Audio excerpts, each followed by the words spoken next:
തലാസീമിയെ ബാധിച്ചവർക്ക് Kozhikode medical കോളേജിൽ നിന്നും ലഭ്യമായിരുന്ന ലൂക്കോസിറ്റ് filtered രക്തത്തിന്റെ വിതരണം നിലച്ചതോടെ രോഗികൾ പ്രതിസന്ധിയിലായി. അധിക തുക ചെലവഴിച്ച് ഫിൽറ്റർ സെറ്റ് വാങ്ങേണ്ട അവസ്ഥയിലാണ് രോഗികൾ. നടപടികൾ പൂർത്തിയാക്കിയെങ്കിലും മരുന്ന് കമ്പനികൾ ടെൻഡറിൽ പങ്കെടുക്കാതിരുന്നതാണ് നിലവിലെ പ്രതിസന്ധിക്ക് കാരണം. ഓരോ മാസവും 2-3 ഫിൽട്ടർ സെറ്റുകളാണ് തലാസീമിയ രോഗികൾക്ക് വേണ്ടത്. എന്നാൽ കോഴിക്കോട് മെഡിക്കൽ കോളേജിൽ നിന്നുള്ള വിതരണം മുടങ്ങിയിട്ട് 2 ആഴ്ചയിലേറെയായി.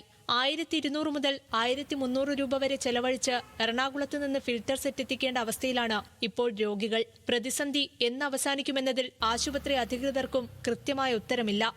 ഈ ഫിൽട്ടർ സെറ്റ് മരുന്നും ഈ രോഗികളെ സംബന്ധിച്ചോളം മുടങ്ങാന്ന് പറഞ്ഞാൽ ഈ കയറ്റുന്ന രക്തത്തിലെ അയൺ ഹാർട്ടിലേക്കും ലിവറിലേക്കും ഒക്കെ ബാധിച്ച് അത് കൂടുതൽ ഗുരുതരമായ പ്രത്യാഘാതം ഉണ്ടാക്കാനും മരണം തന്നെ സംഭവിക്കാനും ഇടയാക്കും.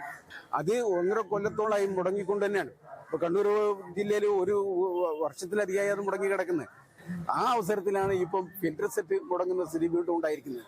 അപ്പൊ ഈ ഫിൽറ്റർ സെറ്റ് മുടങ്ങുന്നത് കൊണ്ട് പറഞ്ഞെങ്കിൽ ഈ കൂടുതൽ പ്രാവശ്യം രക്തം കയറ്റിയ രോഗികളെ സംബന്ധിച്ചിടത്തോളം ഇത് ഗുരുതരമായ റിയാക്ഷനാണ് ഈ സൃഷ്ടിച്ചുകൊണ്ടിരിക്കുന്നത്. ലോക്കൽ പർച്ചേസ് നടത്തി ഫിൽറ്റർ സെറ്റ് ഉറപ്പുവരുത്തണമെന്ന ഉത്തരവ് നിലനിൽക്കുന്നുണ്ട്.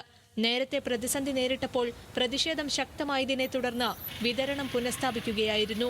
2 തവണ ടെൻഡർ നടപടികൾ പൂർത്തിയാക്കിയെങ്കിലും മരുന്നു കമ്പനികൾ ടെൻഡറിൽ പങ്കെടുക്കാതിരുന്നതാണ് നിലവിലെ പ്രതിസന്ധിക്ക് കാരണം. പ്രശ്നത്തിന് ആരോഗ്യവകുപ്പ് അടിയന്തരമായി പരിഹാരം കാണണമെന്നാണ് രോഗികളുടെ ആവശ്യം. ന്യൂസ് മലയാളം, കോഴിക്കോട്.